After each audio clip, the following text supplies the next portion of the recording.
এরপর প্রশ্ন হলো, আমি হোটেলে কাজ করি, শুনেছি মালিক হোটেল বড় করার জন্য লোন নেবেন, এই জন্য কি আমার ইনকাম হারাম হয়ে যাবে?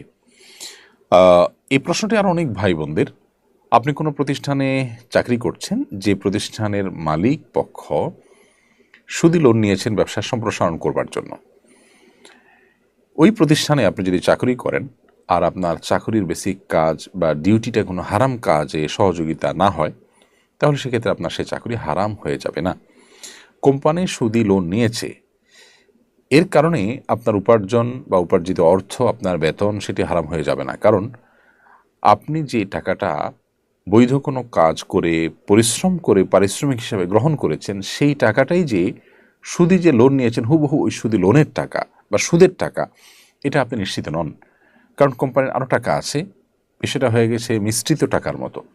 আপনি এরকম কোম্পানি যারা সুদ নির্ভর কাজ করে থাকেন বা সুদি লোন নিয়ে বৈধ বা সাধারণ ব্যবসা পরিচালনা করে থাকেন, এরকম কোম্পানিকে অ্যাভয়েড করে অন্য কোনো কোম্পানি যেতে পারলে ভালো হয় সন্দেহাতীতভাবে, কিন্তু আপনার এই উপার্জন হারাম হয়ে যাবে না।